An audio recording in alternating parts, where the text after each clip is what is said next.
All right, let's talk about something that's, well, it's a total game changer in cardiology. We're diving into non-invasive cardiac imaging. And look, if you're in medicine, getting a handle on these tools isn't just a nice to have, it's absolutely critical. I mean, this is how we diagnose and manage so much of cardiovascular disease today. So yeah, let's get right into it. This quote from Harrison's really it nails it. Think about that for a second. We went from looking at little squiggly lines on a piece of paper, the ECG, to literally watching the heartbeat in real time without ever making a single incision. It's just incredible. So, what do we even mean by non-invasive? It's pretty simple, really. It just means we're taking pictures from outside the body. Think ultrasound, MRI, CT scans, that kind of stuff. The opposite would be something invasive, like a cardiac cath, where you're actually threading catheters inside the heart. But for today, we're sticking to that amazing toolkit we can use from the outside. Okay, here's the game plan. We're going to walk through the big four: echo, nuclear cardiology, cardiac MRI, and cardiac CT. And then we'll get to what I think is the most important part: how you actually decide which test to order for your patient. All right, first up is echocardiography, or just echo for short. Honestly, if there's one imaging test you're going to see constantly on the floors, this is it. It's the true workhorse of cardiology. And the whole concept is it's harnessing the power of sound waves to get a live, moving picture of the heart. So how does it actually work? Well, the tech itself is surprisingly straightforward but super powerful. You have this little wand, a transducer, that sends out really high-frequency sound waves. Those waves travel into the chest, bounce off the heart structures, and then come back. A computer then cleverly puts all those returning echoes together into the moving images we see on the monitor. It's kind of like sonar, but for the heart. The real magic of echo is just how versatile it is. I mean, it's the go-to for so many questions. You hear a murmur, you get an echo to look at the valves. You're worried about heart failure? Echo tells you the size and function of the ventricles. Think someone's having a heart attack? You can see parts of the heart wall that aren't moving right, which suggests ischemia. Need to check for fluid around the heart or look at a congenital issue? Yep, echo's your first stop. Of course, nothing's perfect, right? The pros for Echo are huge. It's everywhere, you can bring the machine right to the bedside, it's relatively cheap, and, this is a big one, there's zero radiation. The flip side, though, is that the quality of the pictures can really depend on the patient's body, and maybe most importantly, it's highly dependent on the skill of the person doing the scan. Okay, let's switch gears and move on to our next tool, nuclear cardiology. Now, this is a really interesting shift in thinking. With echo, we were mostly looking at structure and anatomy. With nuclear imaging, we're asking a totally different question. We're looking at physiology.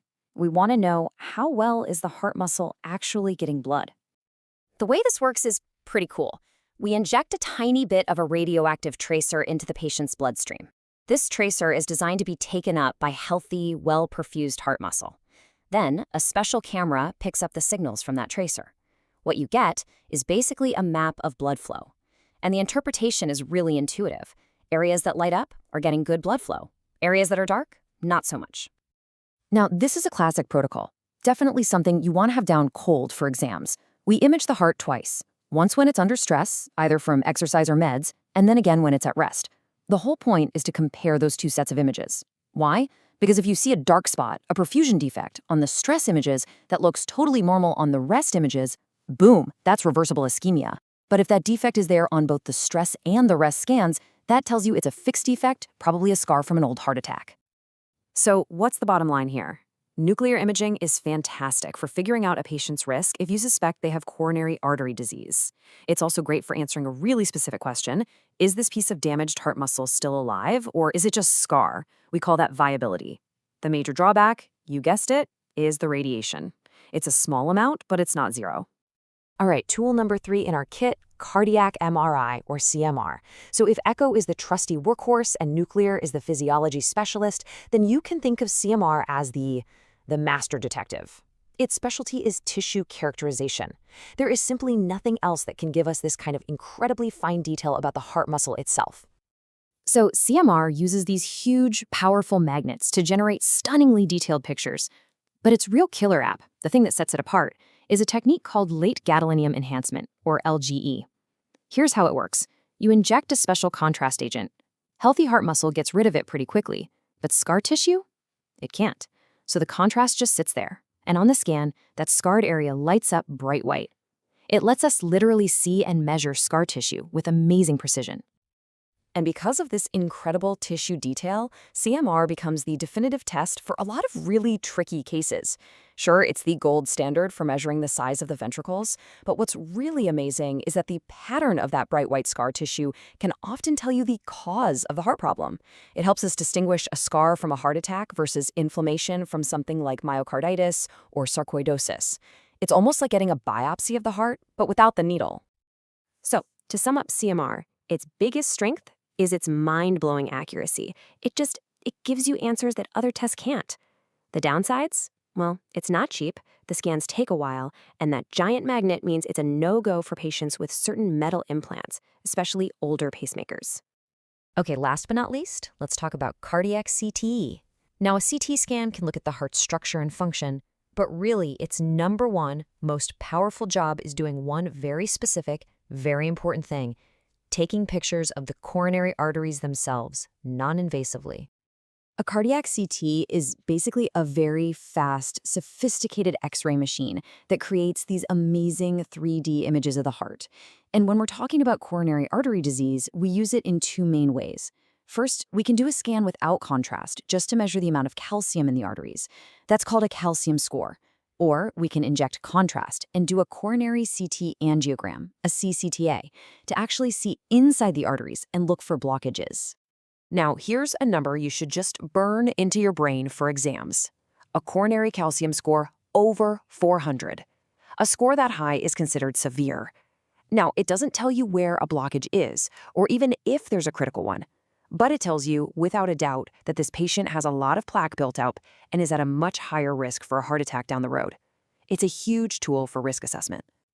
So where does CT really shine in the clinic? Well, it's an amazing rule-out test. A normal CCTA has what we call a very high negative predictive value. All that means is, if the scan comes back clean, you can be incredibly confident that the patient does not have any significant blockages. The main limitations? Again, you've got radiation exposure, you need to use contrast eye, and sometimes, if there's a ton of calcium, it can make it hard to see things clearly. Okay, so we've just taken a tour of the entire cardiac imaging toolbox. We've seen what each modality does best, but now comes the most important question of all, right? How do you put it all together? How do you actually use this information on the wards to pick the right test for your patient? This little table really helps pull everything into focus. You can see it right there. Echo is your go-to for valves and function. Nuclear is all about ischemia. MRI gives you that incredible tissue detail, and CT is king for looking at the coronary anatomy. Each one has its own super clear job.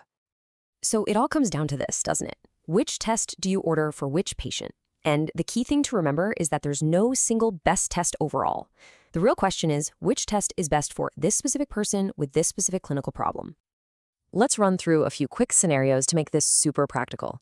Patient comes in with a new murmur or signs of heart failure. Your brain should immediately go to echocardiography. What about someone with stable chest pain who's at intermediate risk? You're thinking about a functional test, like a stress echo or a nuclear scan. Got a patient with heart failure, but you have no idea why? Cardiac MRI can give you that specific diagnosis. And finally, that classic low-risk chest pain patient in the emergency department, a CCTA is a fantastic way to quickly and confidently rule out coronary artery disease. And that really brings us home to the single most important takeaway from all of this. I'll say it again. There is no one best imaging test. The real art of cardiology, the skill you're developing, is knowing what every single one of these amazing tools can do, understanding their strengths and weaknesses, and then being able to pick the perfect one for the patient in front of you to answer the exact question you're asking. And that's what it's all about.